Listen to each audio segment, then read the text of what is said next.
So you can tell me whether they pay too much for these coins I'm about to show you. Now, when I was growing up, we used to go up to Allen Carnes in Westerville, Ohio, and then we would go to Washington Courthouse to the big flea market they had there, which was really a bunch of coin dealers, and plus Silvertown. And I looked at coins, stamps, and just whatever was interesting to me as a child and as a young teen. But I never really paid a whole lot of attention to values. Well, I have an opportunity here to see what those values were when I was growing up, and you will be amazed at what you're about to see. So you don't want to miss this video.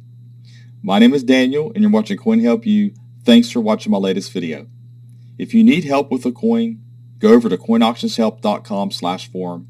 You can post an image. There's a video there. There's a step-by-step guide how to do that, and we'll be glad to help you over there.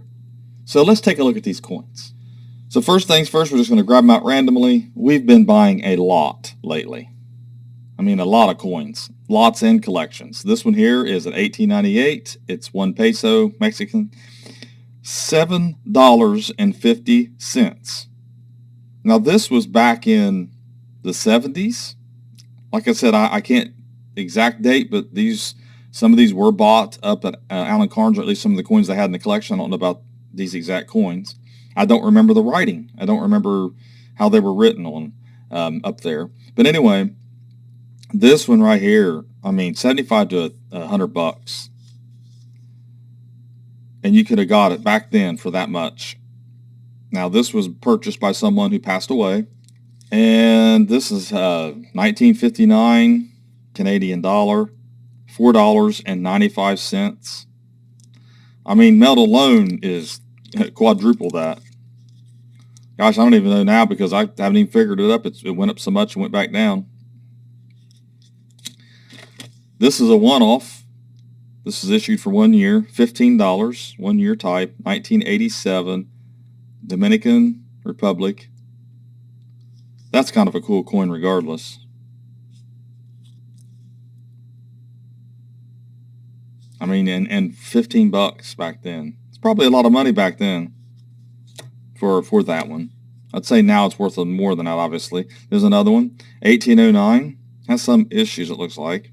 $40. It's a Bavarian Taler. It's really cool.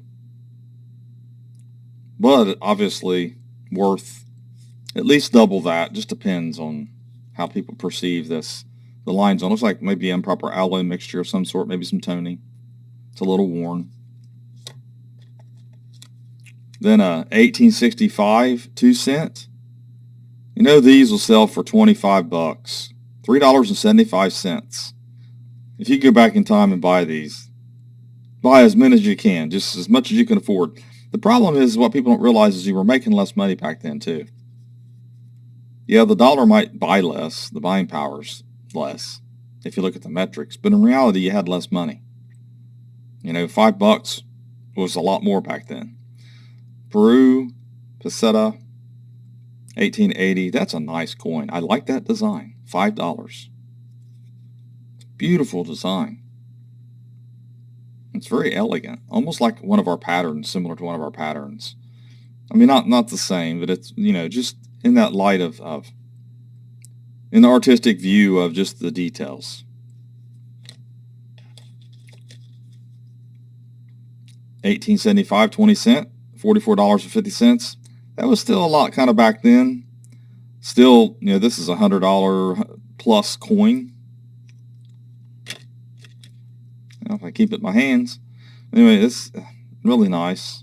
Just low grade. 5-cent nickel. Chilled nickel, I should say. 1868. And why it's sideways there. And their staples are bad shape. I remember that. Trying to get the staples to staple sometimes. $1.75.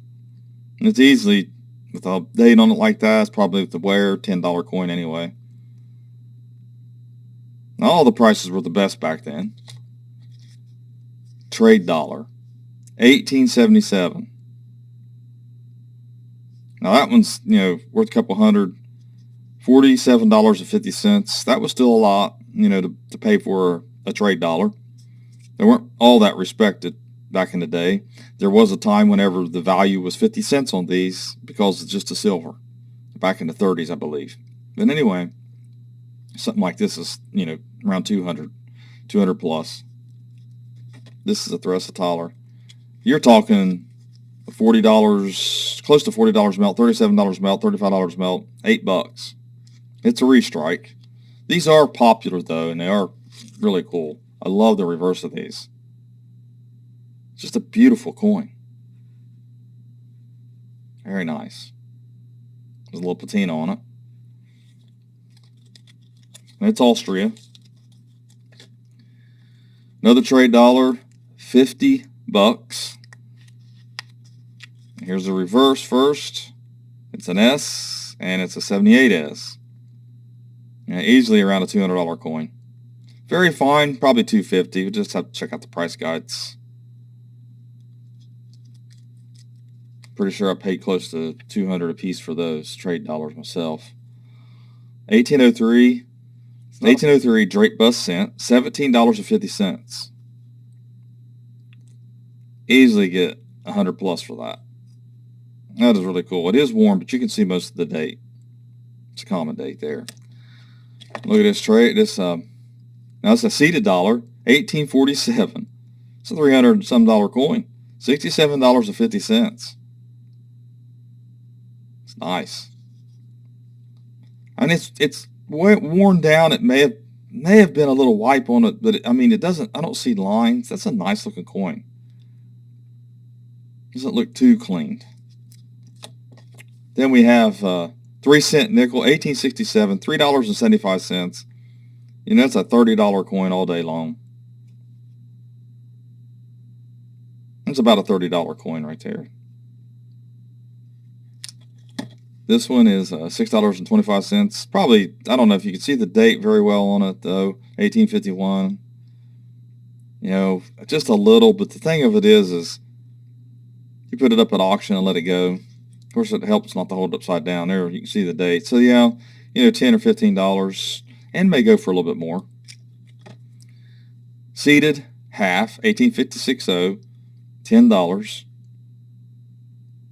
I know I can get 30, 35 bucks, sometimes up to 40. See, silvers went up, so therefore some of these values maybe off a tad. I haven't checked eBay lately, see what they're selling for. Haven't sold a lot of type coins, ungraded type coins lately. This is cap bust quarter, 1835. Looks like it's in the very fine 20 range, $35. It's easily over a $100 coin there. It has a little bit of an issue though. It has been cleaned, so it's still worth much more than the $35 that was charged for it. 1861, $4. It's a seated quarter. It's worth more than $4 easily. Melts like $9 in that range. 1832, half cent, $14.50, $65 coin, $60 coin. Of course, a little wear there in the middle. And also probably struck a little weak too, because the bust is higher relief than this, the half cent. Sometimes it didn't strike all that well. And then wear and anything else can happen to it during the life of the coin. Cap bust dime, 1827, $9. Easily $30. Nice, 10 cents. This one here, Peru, half sol, 1867, $3. Pretty cool. And another shield nickel, 1860. It says 69, but it looks like an 8 to me. Maybe it is a 9. It's just hard to see. But $6. It's worth quadruple that. And another 3-cent nickel, 1866, $3.75. Got some marks on it, some issues, but it's at least the $15. You're going to sell it for that. And another half cent. This is a Drake bust half cent, 1803, $19, man. They can sell for $65, $75 when they're problem free like this. Might have some issues though. And then here's a large cent, 1853, $7.50. It's worth more than that, but not a whole lot more. These, 10, 15 bucks, maybe 20 bucks, just depends what it looks like out of this holder, because it looks like it's been cleaned a little rubbed on a little bit. Then, finally, 1837, $20, bust half. I think it had a scratch on the back, so we're looking at something that's going to sell, it could sell around 40 bucks. It's because it's got a nice verse, so to make a nice type coin filler. So there you have it. Those are the prices that I grew up with. Some of these are probably from the 60s. They're probably a lot earlier too. But anyway, around that range.